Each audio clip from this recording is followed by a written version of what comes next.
张侍郎到。站好了，别动。且慢，住手！把人放开！光天化日之下还要抢人呐？怎么算是抢人呢？本宫差人请他来做客罢了。英王殿下，他既然是做客，就应当随意进出啊。这个郎君很显然不想再做客了。一点私事，竟然惊动了张侍郎。不知张侍郎跟韩郎什么关系？殿下言重了，本官奉旨慰问大格岭夫妇，恰逢遇到大格岭夫人言说此事。太皇太后一向看重殿下，本官此举也是为了殿下着想，还望殿下能够三思。既然张侍郎已经开口了，本宫也不便强留人做客。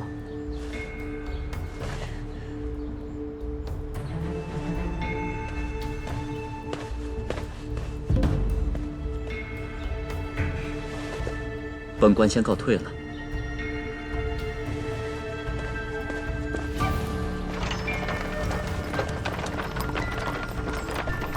沈夫人，本宫上次已经言明，你保得了姓韩的一时，你保得了他一世吗？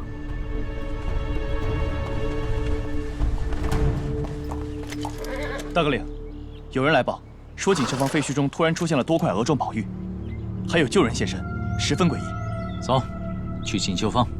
撤！是锦绣坊的孔掌柜，孔掌柜不是已经死了吗？是人是鬼啊？难不成人死真能复生？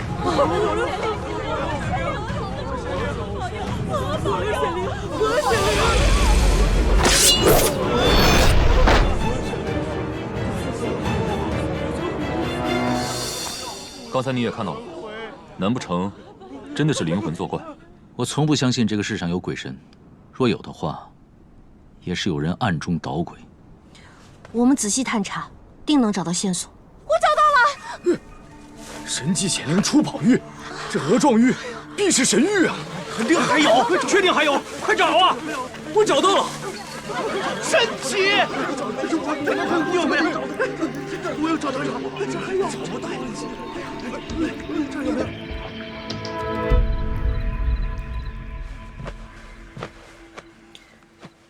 我总觉得这个案子的背后有两双大手，一双大手想要将锦绣方案低调抹去，而另一双在借势搅弄风云。鹅状玉方主显灵，死而复生，这一切离奇之事，像是约好了一般，在这个月集体爆出。能在皇城搅弄起如此风云，绝不是一个凶杀官犯或者普通术士所能办到的，一定有大人物藏身其后。只是我始终想不通，这个大人物的目的究竟是什么？造神。造神？现在这个案子的情况，已经不是你一个人所能控制的了，案中还有案子，还与朝堂纷争有着千丝万缕的联系。那凶手造神为的又是什么呢？你有什么想法？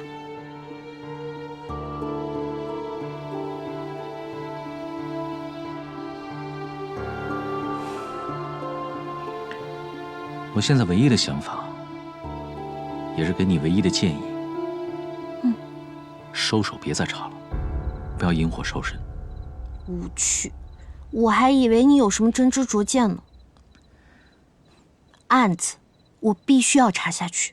幼稚至极，不要随随便便让自己涉险。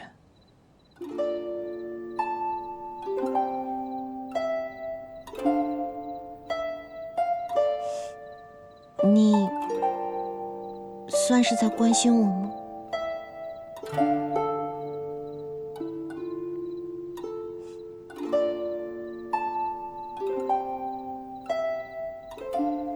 你说呢？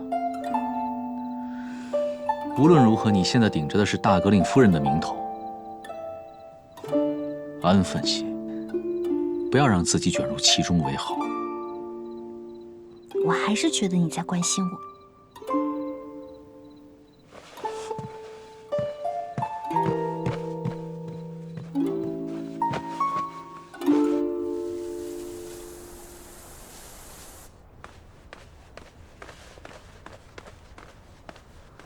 你不让我去，我还非要查个明明白白的。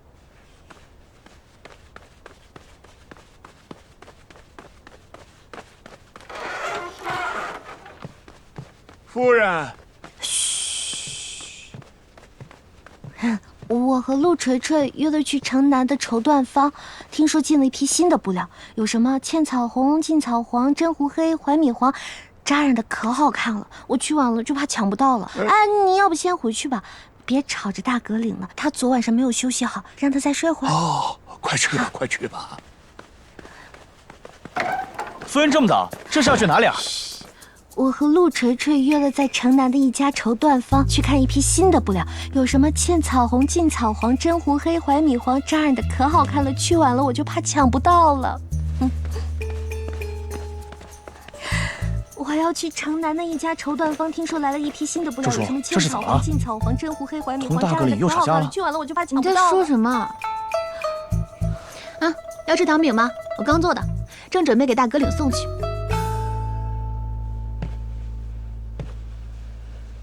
不对，是编的谎话。什么？沈夫人这一大清早就风风火火的出门，怕是有什么急事吧？我见大格岭这几日早膳都没什么胃口，于是就做了些糖饼，你们也尝尝看吧。景林，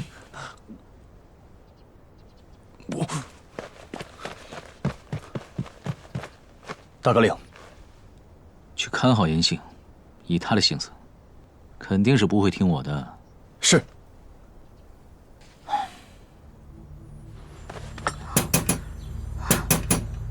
整个案子梳理中遗漏了一个人，发现陈氏尸体的目击证人，那晚夫人除了陈守杰，还有一个人亲自下厨做了水盆羊肉和熏鸡，还烤了胡饼和碧螺，还赏了老农一碗酒吃呢。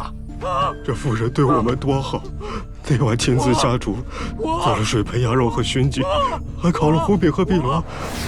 陈守杰的那个家奴，他的证言竟同官员找他询问时记录的一模一样，两遍证言甚至一字不差，恐怕是他早就备好了该怎么说。陈守杰，你家老农在哪？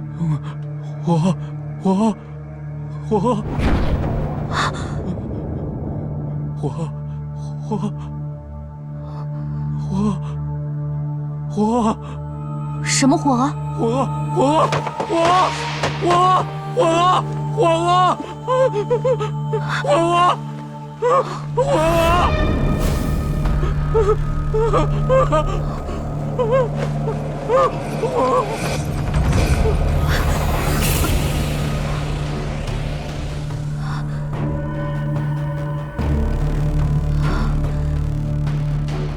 是你！那日陈夫人遇害，你到底看到了什么？为什么要伪造口供？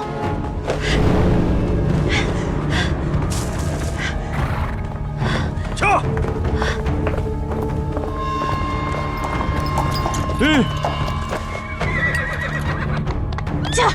撤！撤！撤！撤！撤！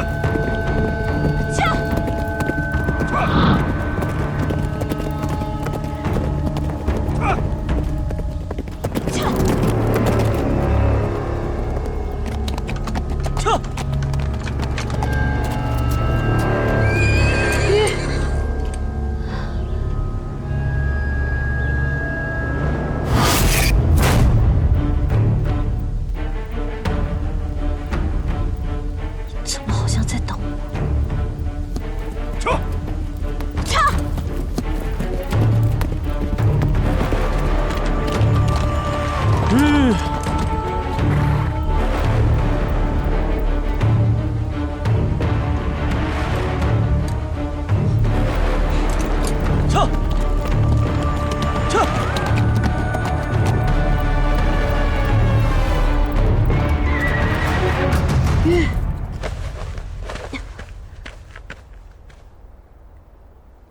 名胜观，由笑而收。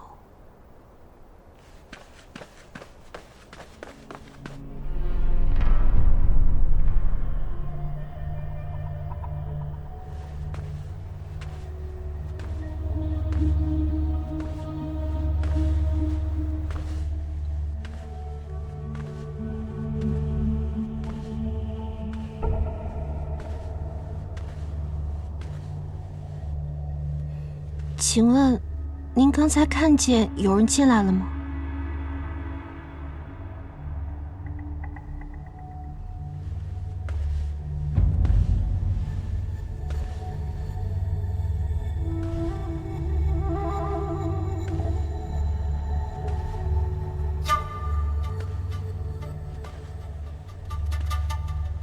请问，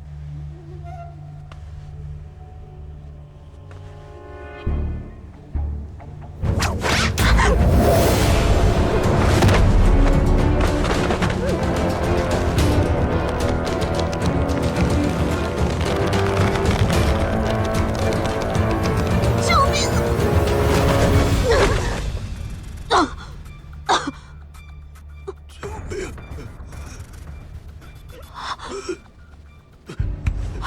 死而复生，死而复生，死而……你不能死！你还没告诉我凶手是谁呢！你不能死！你是何人？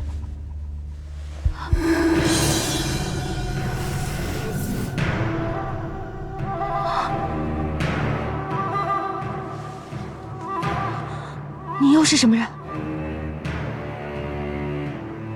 为何杀人？人不是我杀的，我亲眼所见，你还想狡辩？人真的不是我杀的，来人！人不是我杀的，我只是……住手！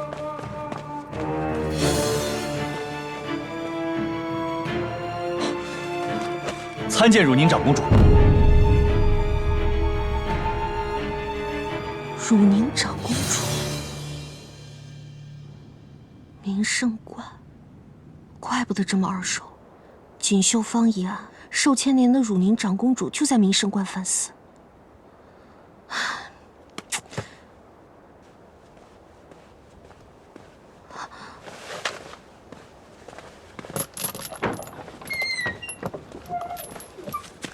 徐大哥，哎，怎么，是不想要脑袋了，还是不想要手了？我怎么这么蠢，被人设计还掉进了圈套，我真是太蠢了。怎么了？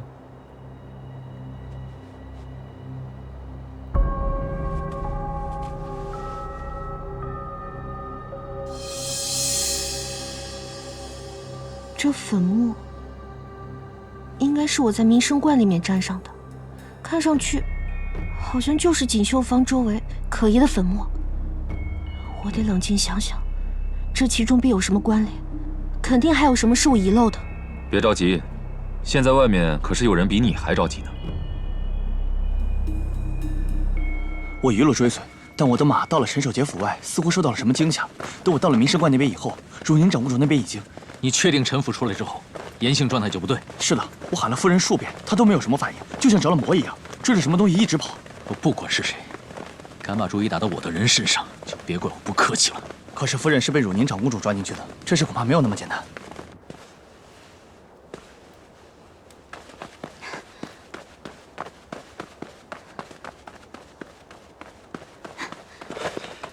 有规矩，你不能进去。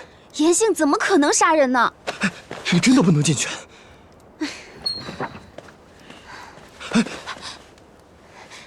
严性怎么样了？没事，刚刚还吃2个馒头。对了，他叮嘱，先不要把这件事情告诉他家里人。严性到底是被什么人给算计了呢？你们可一定要查清楚啊！我们也相信严信他不会杀人的，但是抓他来的人是汝宁长公主，这件事情怕是没有那么容易查起。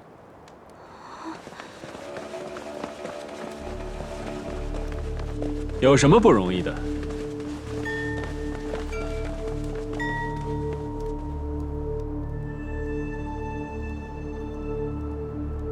人证物证俱在，杀人偿命，乃是天经地义的。你，来大人，不知深夜来到刑部大牢，所为何事？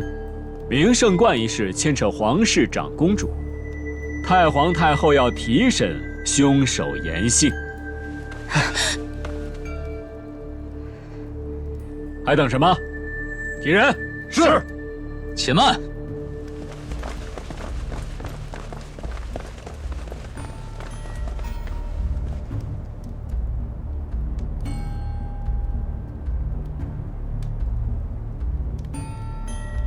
沈大阁领这是什么意思？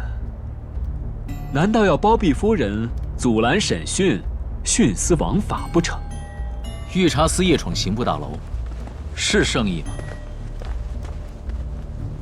还是忽恩恃宠，视法条为无物？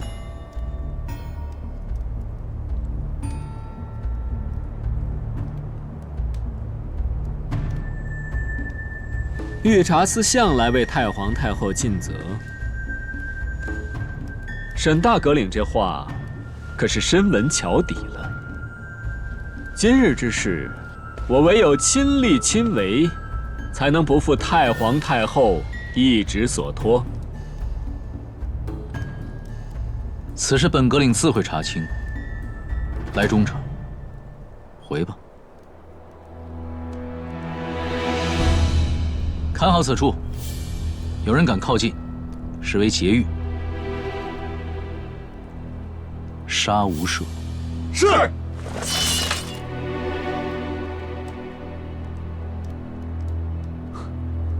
想不到，沈大阁领竟如此笃信沈夫人不是凶手。就是不知，明日太皇太后知晓此事，是会被你们的夫妻情深所打动，还是会命我来明正典刑？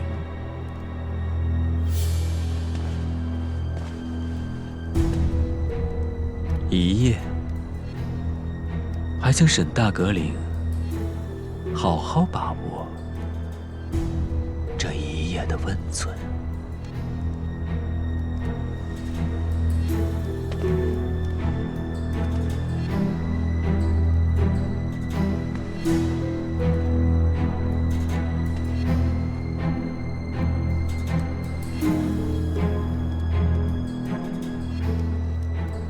走，明日再来。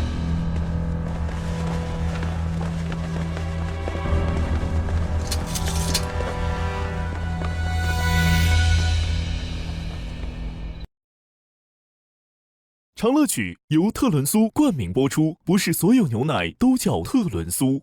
哎呀，你这三更半夜的干什么？无需多言，跟我什么事不能明天再说？哎呦，大阁领，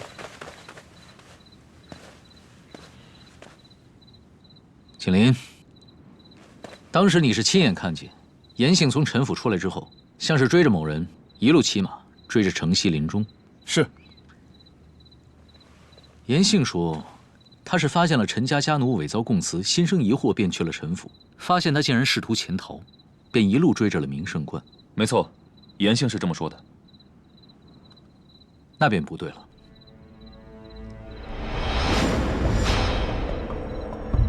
哪里不对？景林，抬脚。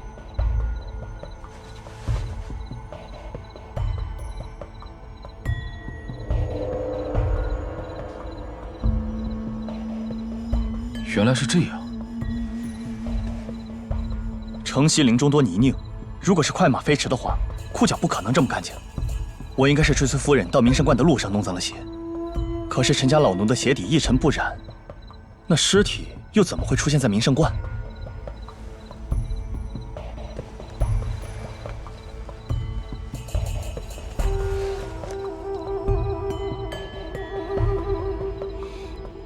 这个味道，难道是？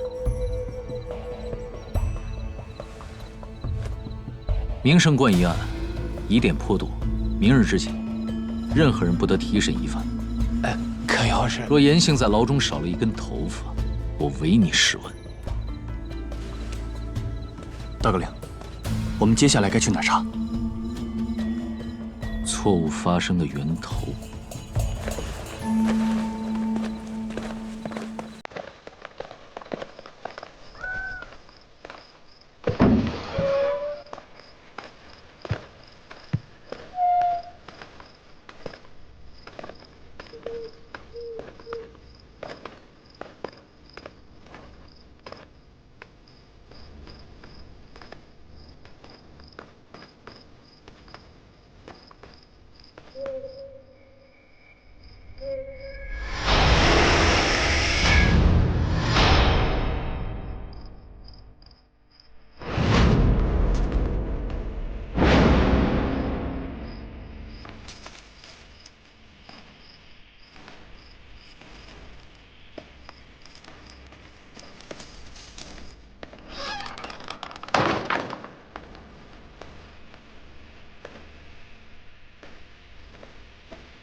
这粉末和之前锦绣坊出现的很像，难道夫人是在这儿就中了圈套？我。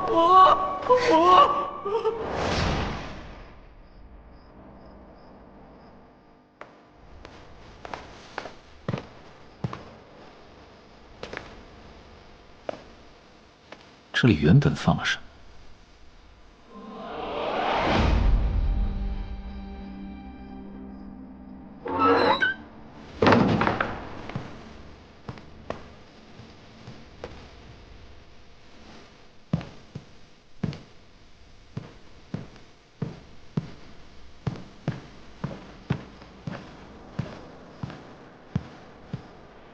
大哥领，这里似乎没有翻找和打斗过的痕迹。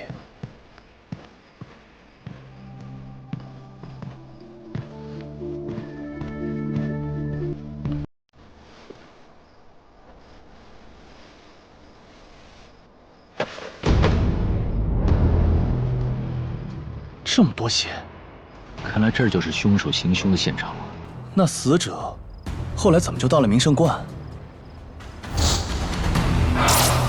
这箱子，大哥领，这是贤王昨夜的行踪。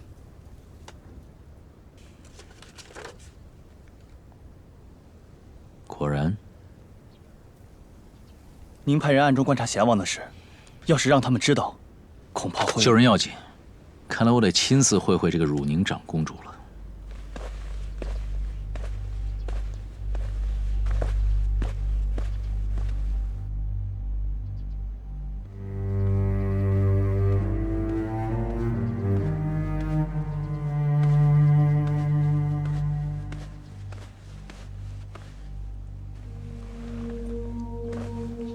内卫府大阁领沈度见过汝宁长公主。沈大阁领是享负盛名的白无常，今日到此是要拿谁呀？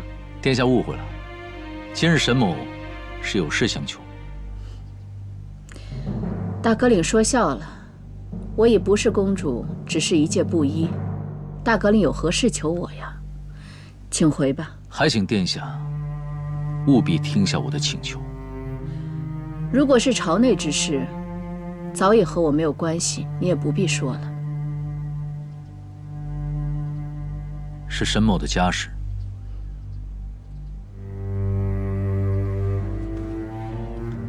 家事？昨日我夫人被人所害，误闯明圣观，身陷囹圄，还望殿下网开一面。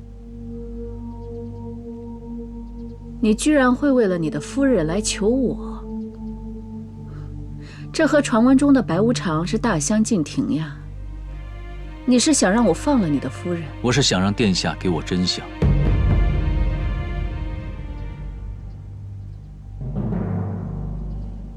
什么意思？难道是我污蔑了你的夫人吗？殿下自然不会有意污蔑，但若是要保护某个人，可就会隐藏部分信息了。一派胡言！我累了，你请回吧。案发时，明圣观中当真只有殿下，没有外人来此。太皇太后禁足殿下，若知贤王私会，不知会有何感想啊？你威胁我？沈某只是想要真相。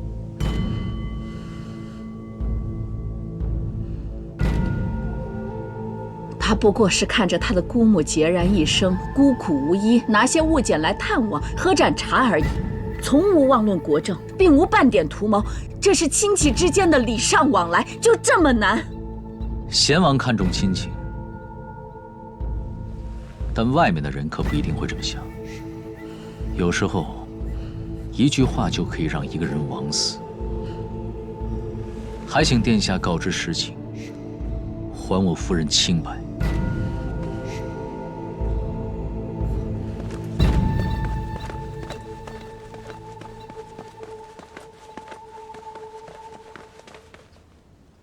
打开吧。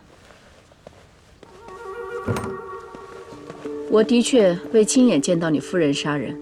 我闻声赶来时，大殿里只剩下她和那具尸体。我不想让别人知道贤王来过，便让他们先行从后门离开了。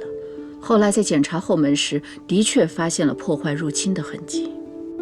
在贤王带来的一堆物件中，我发现了这个箱子，但并不知道它从何而来。多谢殿下肯说出实情。今日沈某多有得罪。大阁领好自为之吧。如贤王有半点差池，我定将你监看皇室一事告知太皇太后。殿下以为沈某有这么大胆，敢自作主张？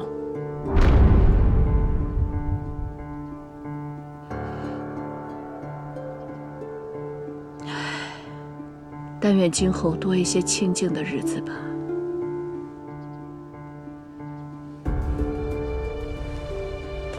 殿下不想知道当年锦绣方案的真相吗？知道真相又能如何？死去的人再也回不来了。逝者已逝，已得安息，只不过是安慰活人的一句话罢了。那个案子究竟如何？当年无人敢查，今日又能怎样？沈都今日许诺，会将当年之事一查到底，还殿下一个真相。好，那我就等你的真相。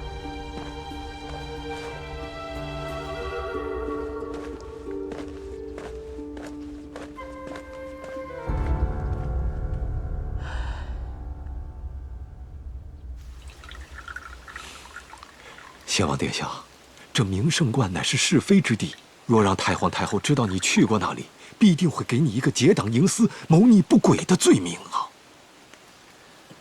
欲加之罪，何患无辞？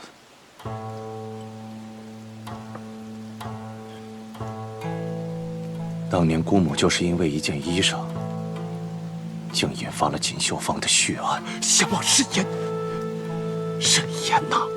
你刚做了件赈灾之举，让太皇太后心悦，切不可再犯一些让太皇太后不满之举啊！不禁细行，因小失大呀！沈都早已知晓此事，却未上报，心思够深的。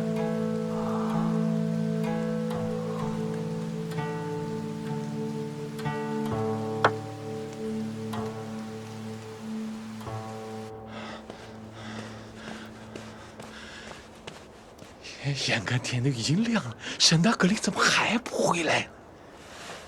差不多了，提人。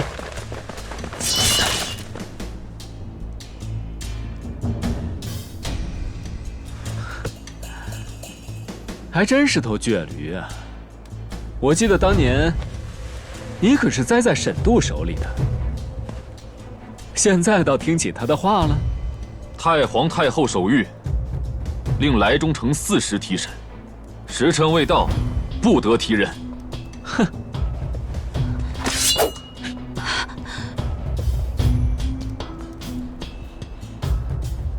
一良人，胆敢阻拦御茶司办事，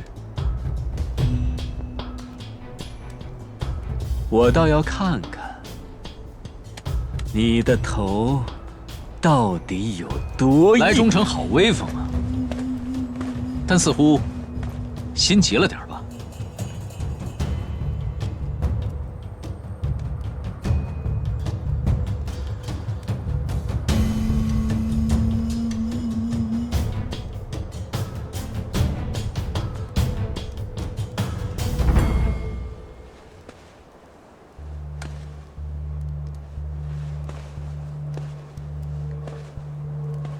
替太皇太后办事，自当竭尽全力才是。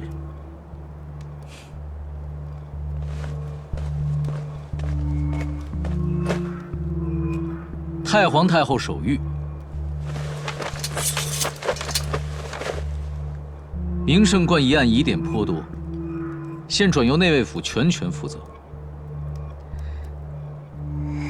彻查到底。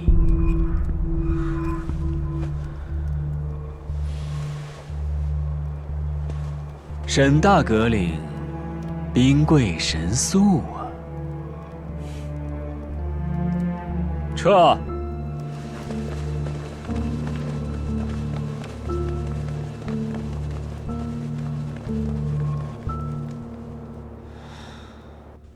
怎么还不出来啊？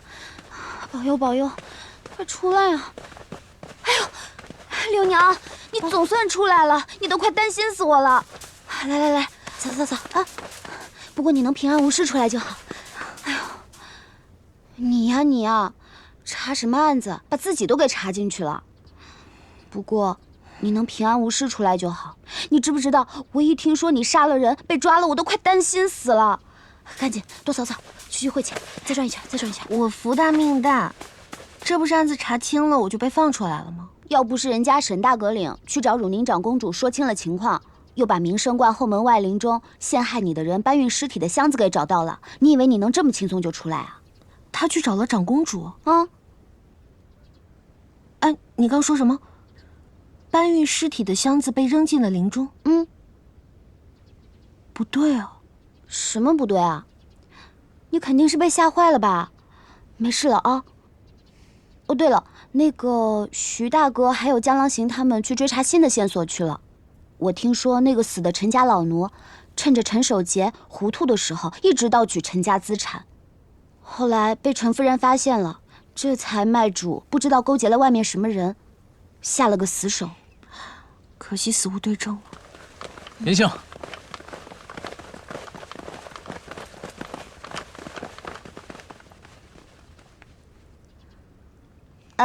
大阁领，你是来接六娘回府的吗？回什么府？我现在干劲十足，要去查案，给自己洗清冤屈呢。哎，你干什么？从现在起，不许查这个案子了。都已经查到这个份上了，你让我退出，我能撇得清吗？还有，那个陈家老奴的尸体应该就在刑部，我必须要从他身上找到线索。我说不能查就是不能查。真凶利用陈家老奴引我到明生观，明显就是想引我去怀疑汝宁长公主。汝宁长公主多年未出明生观，是什么人，连她也想拖下水？够了！是因为可能与皇室有关，你才要我放弃追查的吗？此事交给我，我会处理好的。我只想还案件一个真相。既然你沈大阁领畏首畏尾，畏惧权贵，那好，这个案子我自己查。你沈都沈大阁领就尽管走你的阳关大道就好。原来你是这么想我的。你不是一直很怕被人连累吗？那我现在就和离，到时候免得你写一份认罪自白书。六娘。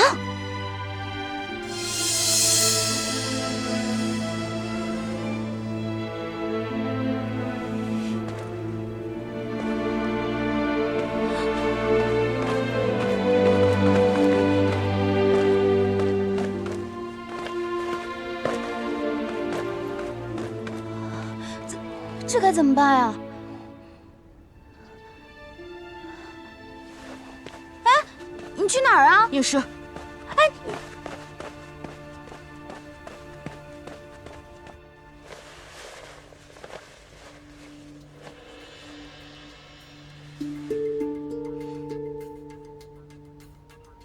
沈都之前查看过尸体，他的鞋底没有沾上林中泥土，是死了之后才被人送到明生观的。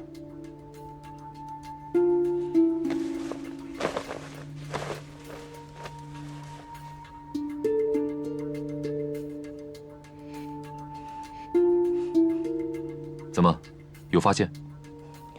你们来闻。这个味道是延缓尸体腐烂用的。早在我到陈守节府上的时候，他就已经死了。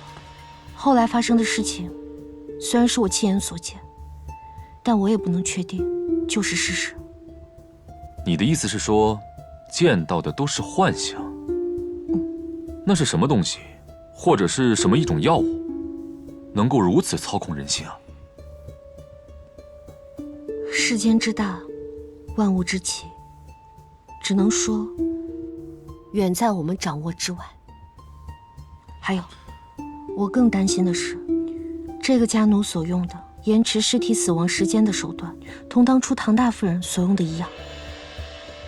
你相信这世间会有起死回生之术吗？你是在担心陈火娥会跟人们说的那样做到死而复生？是。我不信，所以我一定要找到真相。所以你就和夫君吵架，离家出走啦？哎呀，我就是怕，如果以后没有白无常罩着，你被人欺负怎么办？我怕什么？我不还有你们呢吗？你要是回家被你娘知道，肯定得骂你一顿。放心吧，我早就想要去哪儿了。这里可放着刑部历年来大小各种文案卷宗，我就不信找不出些线索。严书吏，季大人。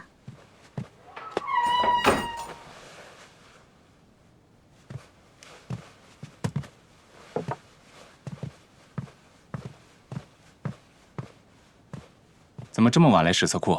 哦，季大人，我想找找看锦绣坊案件时间前后的所有记载。你掌管史册库多年，知道在哪边吗？锦绣坊有些年头了，或许在那边，你可以看看。多谢。这个味道在哪里闻到过？严书吏，小心火烛。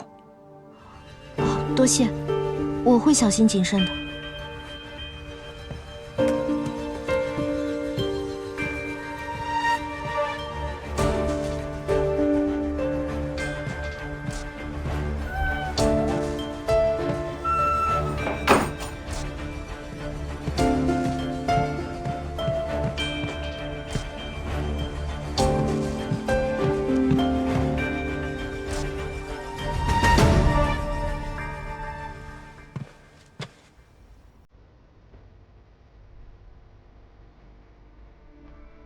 你不是一直很怕被人连累吗？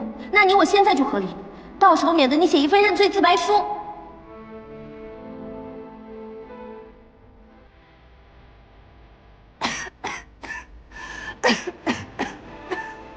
娘，橘子，墙外的橘子树的树枝刚好落入园中，我知道娘喜欢橘子，特意摘了来。我让你写的东西，你写了吗？我不会写，我也不能写。我爹一辈子为官坦荡，不曾做出一丝一毫违背沈家祖训的事。父亲是被人陷害的，我怎么能替父亲认了那些莫须有的罪名？住嘴！你是罪极之神，倘若不与沈家划清界限，那你就永无出头之日了。你。可儿子怎可能为自己一人苟活，让父亲遭世人唾骂？与其如此，我宁愿同父亲一样，以死明志。可要是连你都死了，那这冤案可就真的结了。沈度，你难道真的要让他们在九泉之下永无瞑目之日吗？你要是不写那自白书，就从此以后再当无我这个娘了。为了你爹的清白，为了给沈家证明，就算再难再危险，你都要走下去。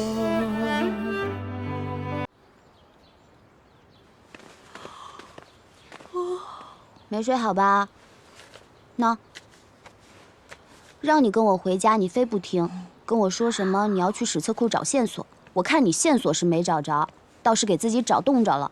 别提了，太多了，前前后后那么多，那些人可真能写，芝麻绿豆点的事儿都要记录。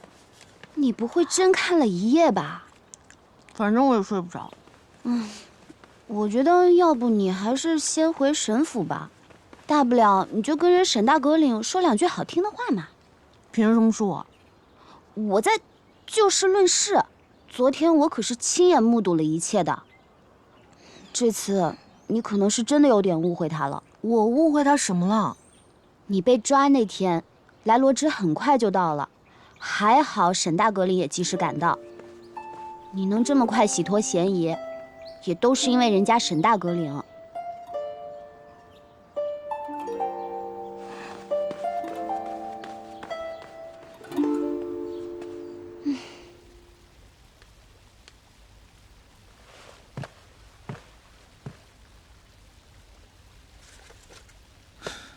这才几日，江湖上竟然纷纷杂杂出现了这么多，号称是可以起死回生、长生不死的新兴门派。已经派人去深入调查，只不过多的都是流窜行事，以散布邪说为主，很难捕捉到下一步行踪。火峨门，这个火峨门在诸多门派中可谓是一家独大，而且有传言说，火峨门的核心人物正是起死回生的陈火娥。娘，这快走！没背完呢。六娘，娘，你来这儿干嘛呀？我来给你和你爹祈福啊。哎，你不要什么都信，快走，快离开这儿！马上就显灵了。这是干什么？所有人不得无故聚集在此，速速散去！凭什么让我们离开这里？我们又没做错什么。阻止火峨门的人是要遭天谴的，全部给我抓回去！你们这些人就不能当报应的！你们不能当报应的！你们会遭到报应的！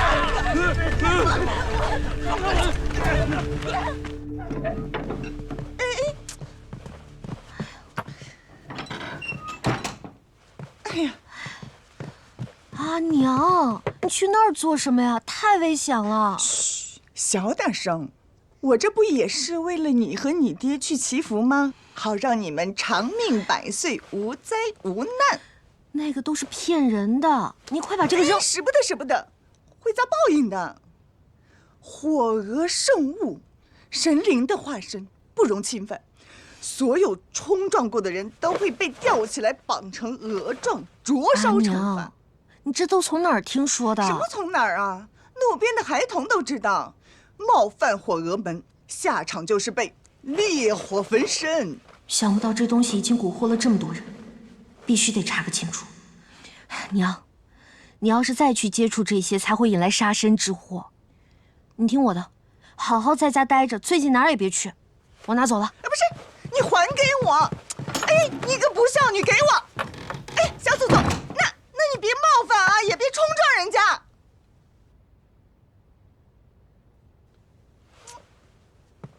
哎呀！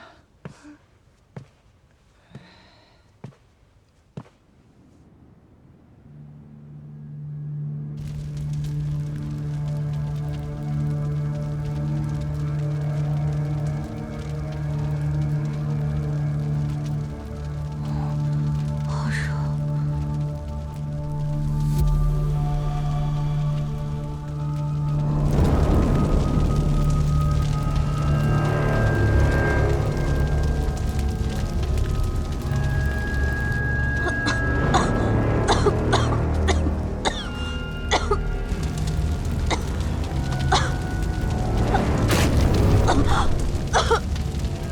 遭水了！快遭水了！遭水了！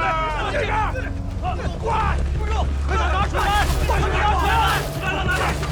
快点拿水来！快点！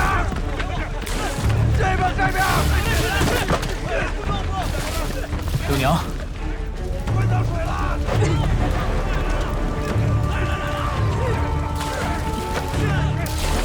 六娘。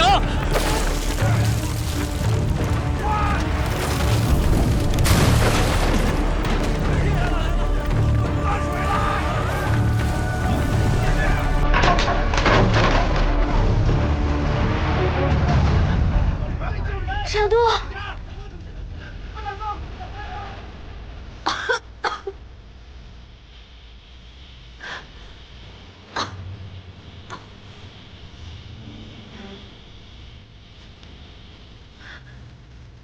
小杜。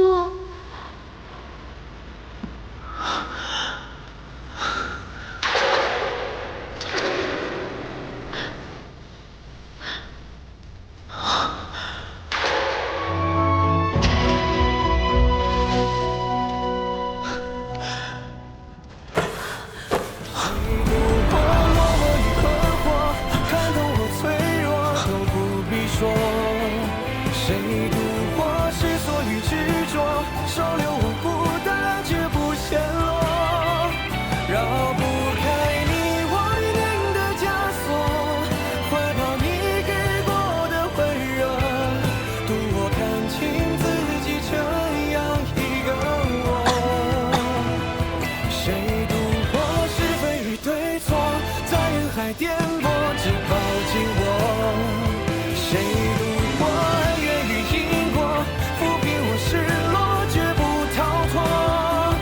前尘落，几次相遇过，宿命深过，为你何不为你不过。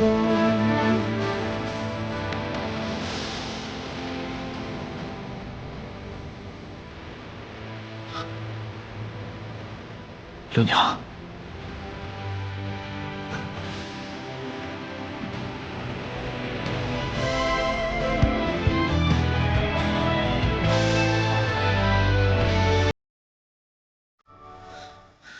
愿随你在尘下隐没。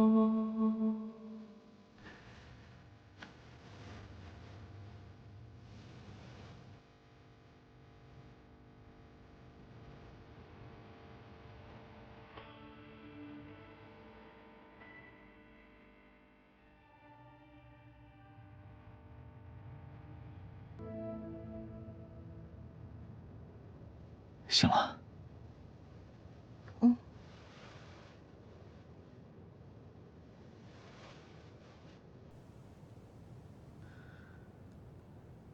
你吸入了不少烟尘，最近注意休息吧。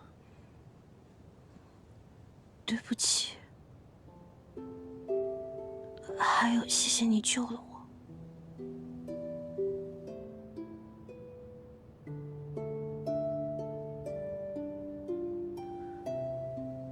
休息吧，少说话。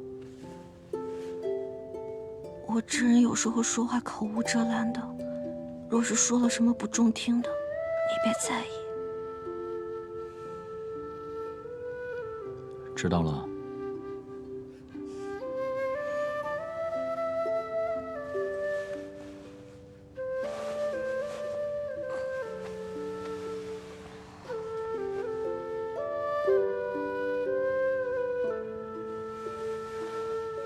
你说，那火会不会是故意放的？是为了毁掉里面的县志和卷宗？或者是你？我？是怕我会查出真相吗？恐怕也再难找出第二个像你胆子这么大的人了。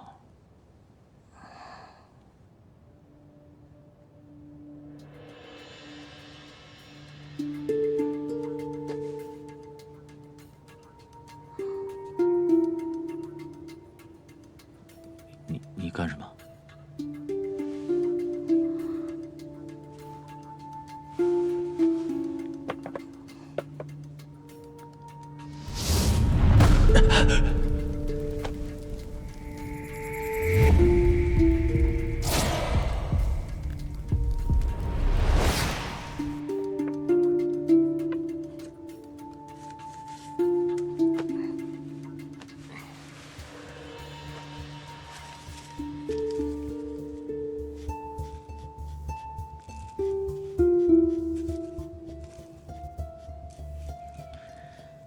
这份是那个时候粘上的，到底是什么？也许只有我师父知道这是什么。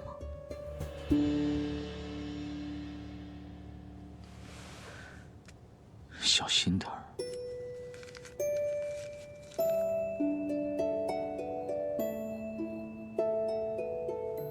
怎么了？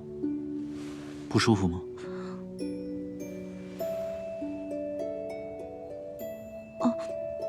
没有，我没事。现在知道外面有多危险了。好好休息吧，别到处乱跑。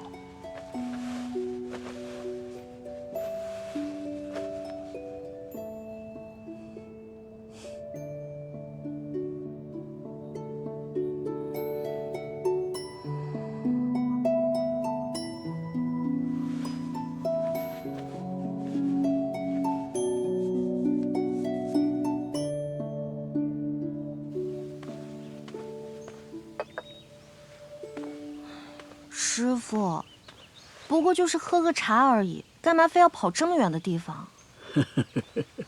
在这里呀，才能喝到想要喝的味道。不信你尝尝。哎呦，你这哪是喝茶呀？你这不是一口闷吗你？哎，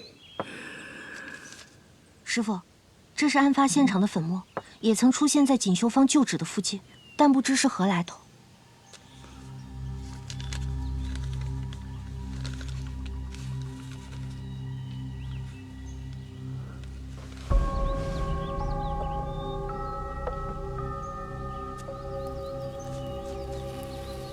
别问。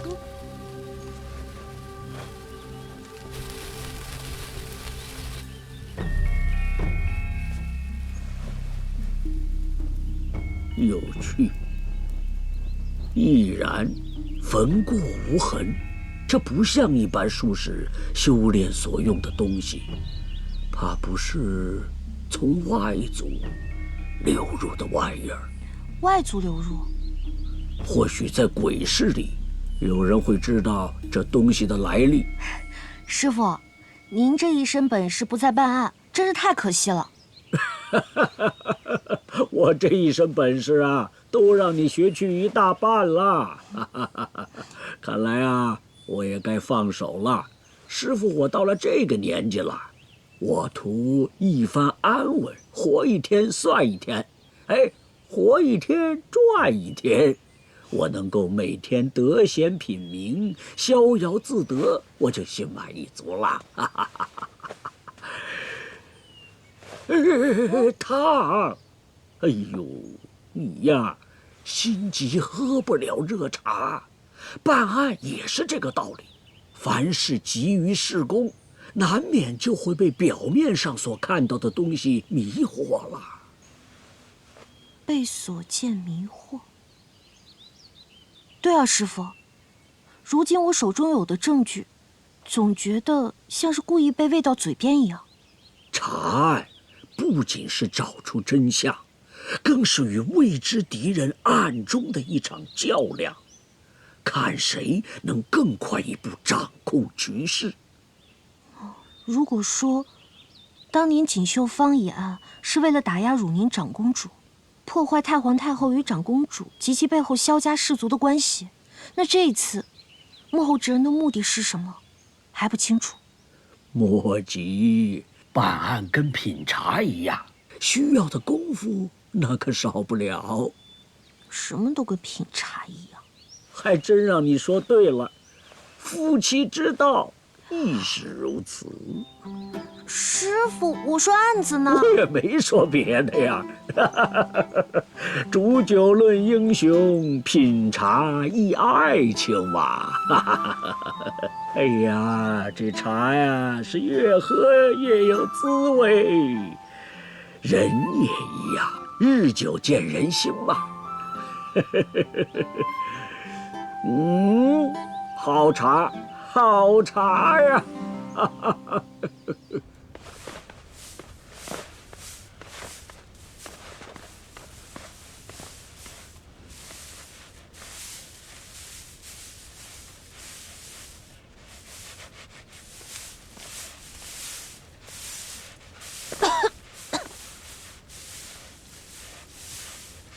姑娘，等等，过来。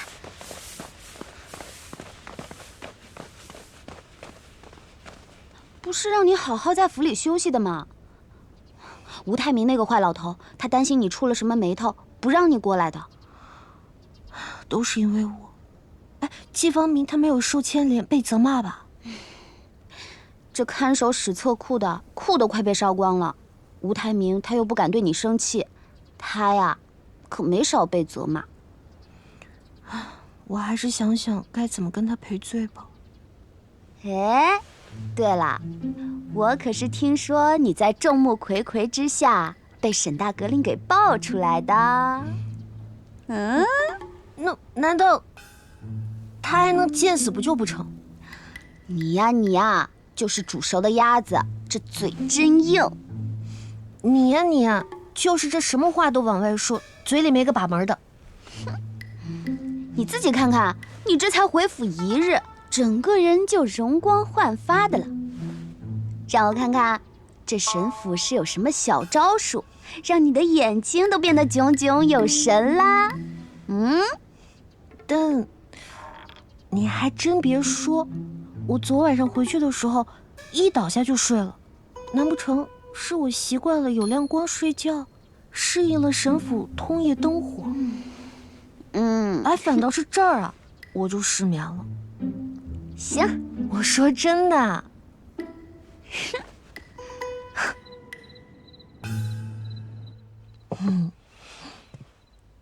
这是救命恩人，为了报答您，我特意准备了有助于您眼睛恢复的菜肴。从今日起，大格岭的食养大补餐可不能断，我会做到你眼睛痊愈为止的。你怎么不动筷啊？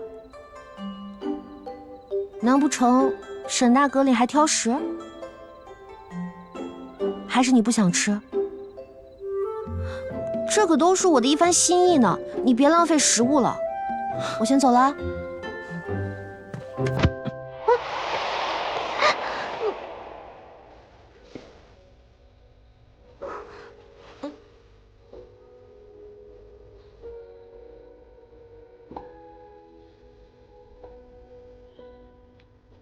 夫人急什么？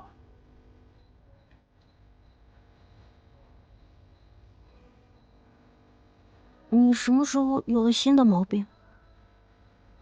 吃饭还需要别人陪？不是夫人的一番心意吗？看着夫人吃得更香才是。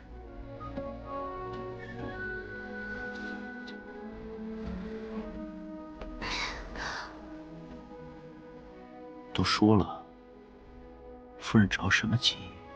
你都这么大个人了，难不成吃饭还需要人家喂食吗？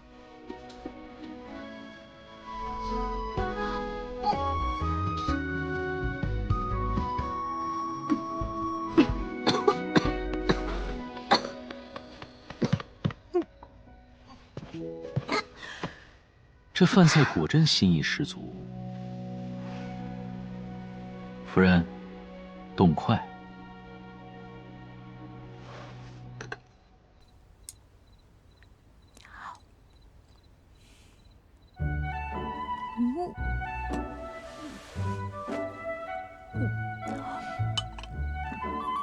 以后每日记得陪我一同进食，答应不答应？知人一下，我还有的选吗？知道就好。长乐曲由特仑苏冠名播出，不是所有牛奶都叫特仑苏。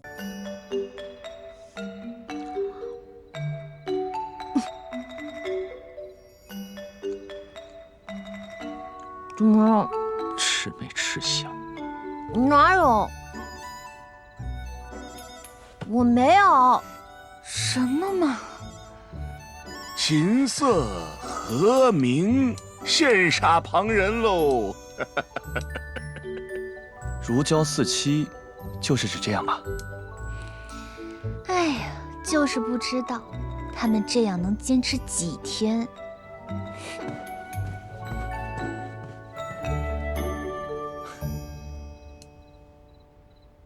冤有头，债有主，不要找我，不要找我，不要找我，不要说我不是我，不要找我，不要找我。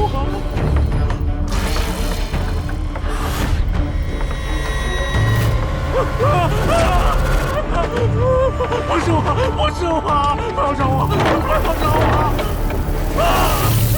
不要找我。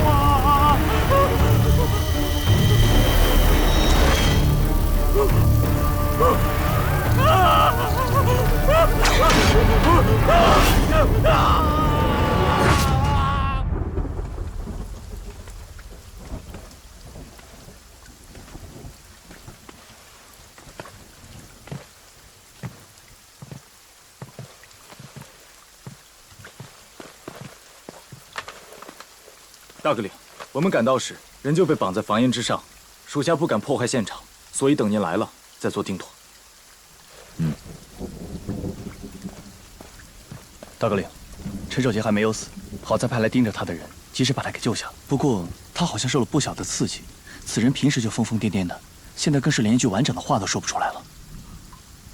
这里和芙蓉园当时的场面一样，当时韩世元和三姐也是被人绑着挂在高处，下面燃烧着炭火，可当时燃的是西域杂耍的冷焰。看来如今是真的要杀人了。到底是什么人？不仅要杀害陈守杰，还要用如此残忍的手段。走。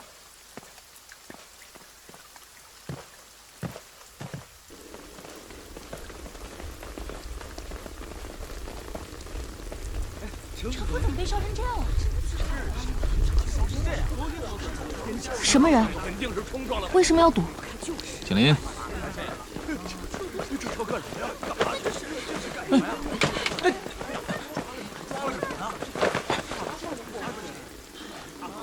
是你？这位是刑部看管史册库的季方明。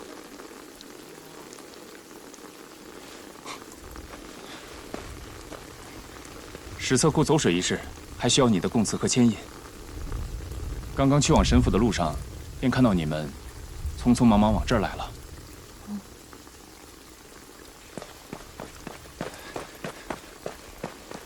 大哥领，城东有人被烧死了。什么？被烧死了？是谁？是咱们内卫府的侍卫孙白领。是他。火鹅门知道吗？是那个陈火鹅亲自去惩戒的这个人，知道吗？前几日刑部突然烧起的那场大火，受惩戒之人就是神府夫人呐。神府夫人，人差点烧死，也许是白无常恶事做尽，报应他夫人身上了。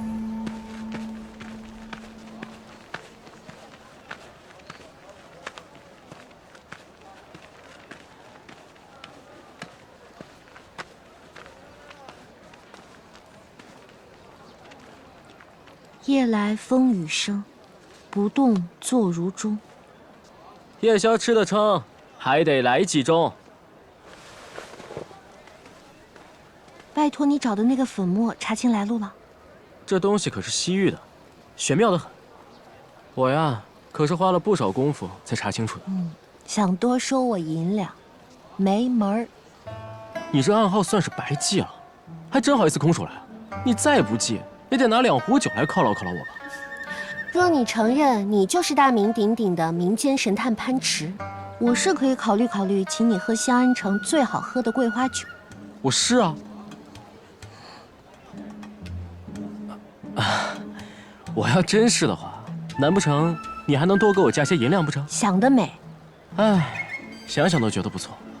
你也赶紧回吧，这2天鬼市可不太平。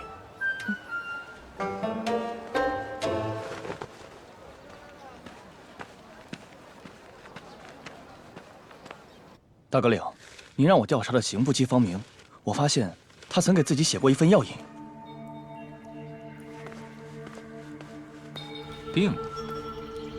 没想到他居然还懂得药理。跟踪几日，发现此人身体的确不太好，似乎是晚期。把这个方子给药房，我倒要看看，他到底患了什么病症。大哥领是怀疑他？刑部史册库那把火，放的实在是太过巧合了。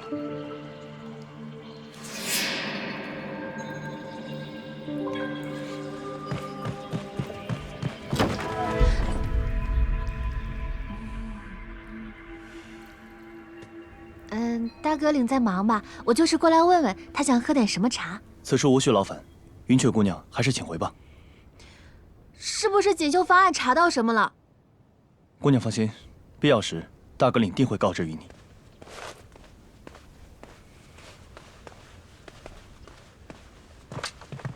查到了，这些粉末是西域独有的一种植物研磨而成的，焚烧后会形成一股独特的味道，能够使闻到的人感到异常的兴奋，甚至是产生幻觉。据说，如果有人在暗中给了暗示的话，闻到的所有人有可能会感受到相同的假象。鬼市里有人贩卖这些粉末？那倒是没有。听闻这种植物虽然在西域地区很常见，但是它离开了特定的土壤就很难存活，所以这种粉末如果想要有很强的致幻效果，就不能存放超过太长时间。难道是有人将此植物偷养在了京城？情报属实。是鬼市我的好友潘池说的，他给的消息不会有错的。你可知道季方明病了？净想着鬼是什么好友，忽略了身边的线索。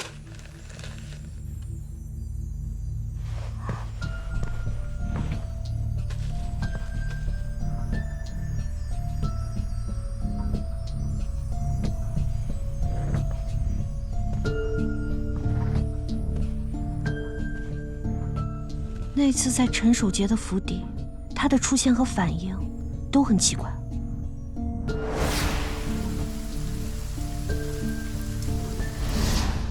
旁人都是对屋内发生了什么而感兴趣，而他却是对我们看到这些东西的反应而好奇。没错。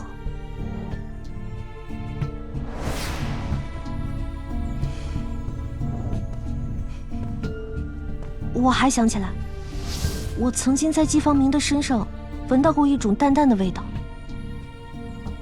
当时并未太过在意，现在想来，那种味道有些熟悉，但并不常见。我只在一个地方闻到过，明生观。他还去过明生观？我让锤锤去调查过季方明的底细，顺便打探了一下他这个人的情况。他进入刑部是有人引荐的，你猜那个人是谁？难道是？没错，就是陈守杰。除此之外，他这个人的过去很干净，并未查到任何可疑。越是干净，便越是有鬼，其中定是有什么隐情。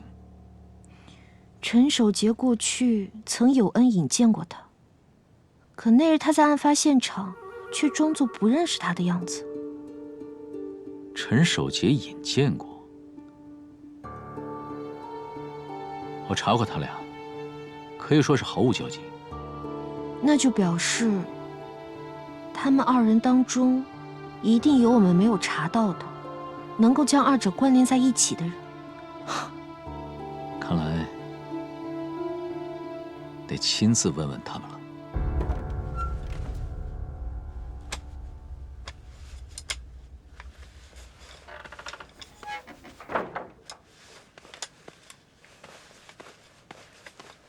季大人，给。严书吏，这是……啊，终于不用再看那些没头没尾的记事了。这是找到凶手了？已经查到了，这些案子都是陈守杰做的。他装傻充愣，瞒天过海，其实啊，他都是在自说自话。什么？他认罪了？对啊，我夫君是什么人啊？人人口中的白无常，不出一天，那陈守杰就全部都招了。他是装疯卖傻。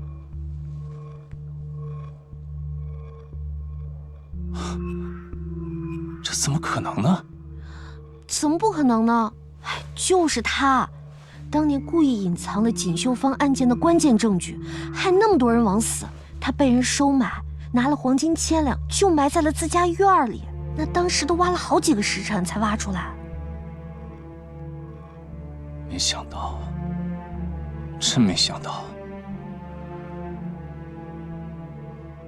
他隐藏的这么深。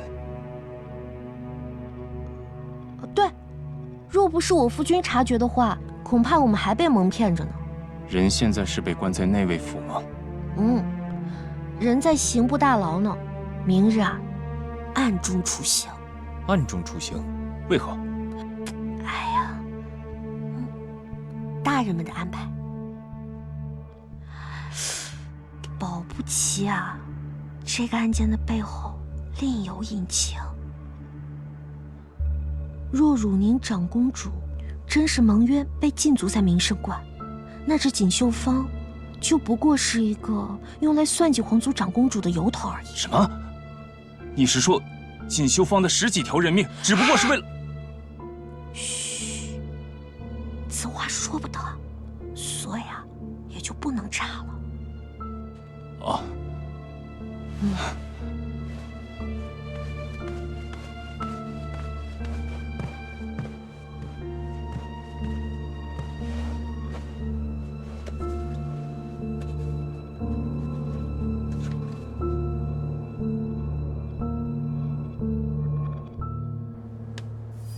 都是我的错，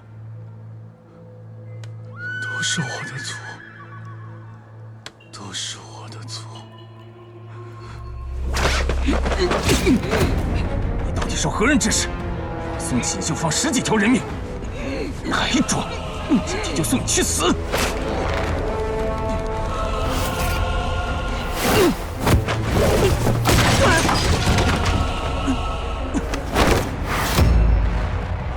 假的！冒犯火娥之人，必遭火娥之刑。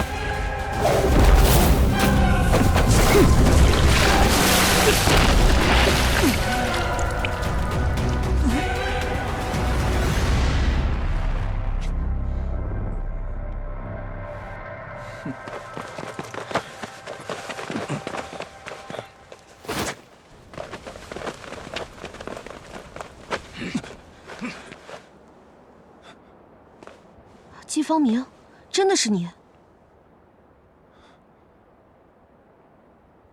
你为了引我来，所以故意跟我说那些话。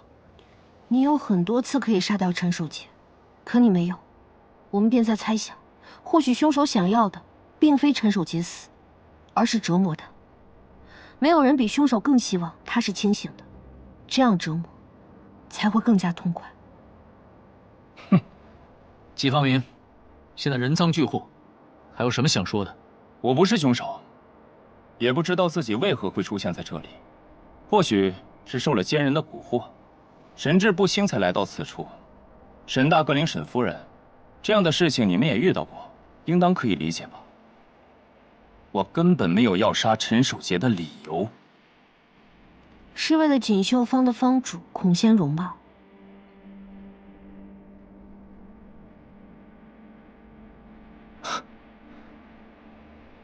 这么多年了，鲜有人敢再提起锦绣坊谋逆案的罪人，没想到，竟还有人记得他的名字。你一把火烧了刑部史册库，并非只是为了害我，你想的是烧毁那里的东西，想清除掉有关于你、陈守杰，还有锦绣坊坊主孔仙荣，你们3人早就认识的痕迹。难道就凭这个，严书立便要治在下的罪不成？那你这是承认了？我与仙荣相识较早，我们2人也算颇有缘分。因茶社避雨相识，仙荣出口成章，才华匪浅，我们一见如故，交谈甚欢，很快变成了知己。在我落榜后，他更介绍我认识了陈守杰，得以入了宫门。怎料天有不测风云，锦绣坊蒙冤，孔仙荣一家全家备战，我就站在人群中，看着他一家惨死，血流成河。你怎么知道孔仙荣就是被冤枉的？这些年来，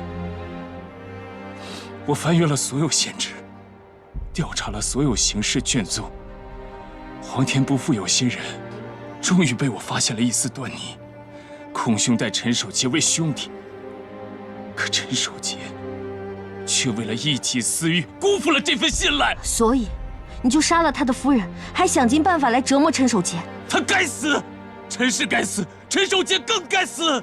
城东内卫府孙班领的命案，是你所为吗？他的死活与我何干？那究竟是何人教你假扮陈火娥犯案的？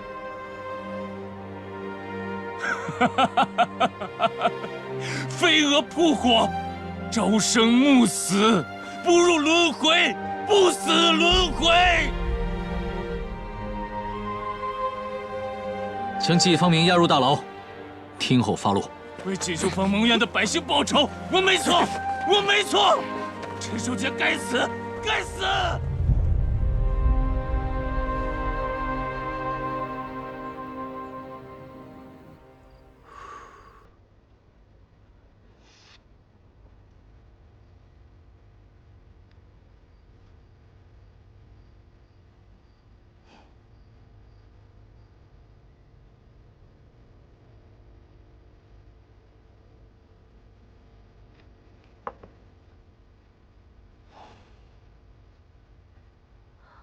是今天的饭菜不好吃吗？你怎么不说话？你激怒季方明简直就是胡来。万一有任何差池，哎呀，反正我是让他招供了。果然哈，简单粗暴的土法子，有的时候就是来的好使。剩下的就要看堂堂内卫府大阁里，你该如何当堂审问了。此事恐怕没那么简单。季方明已经被收押，如果找到证据将其定罪，是不是就可以结案了？如果所有事情都是季方明所为，那么就此结案也没什么大不了的。但有一件事，确实不对。哪里不对？火门的造神之举，比我们想象中进展的要快。有人故意在季方明想要烧死陈守杰的同一时间，在城东犯案，可以说是毫无顾忌。火峨门背后之人，难道真是那个死而复生的陈火娥？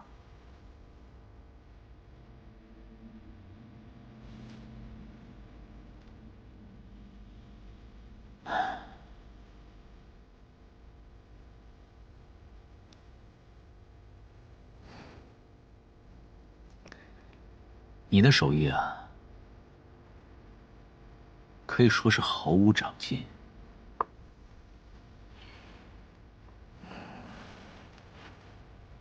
但是吃久了，也不觉得难以下咽。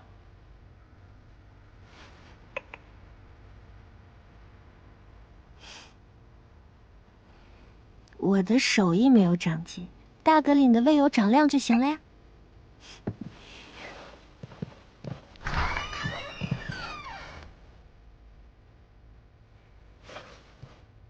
你们抓的那个人是在替锦绣坊复仇。锦绣坊的相关证据是我冒死得来的，审讯的话，我也要跟着一起去。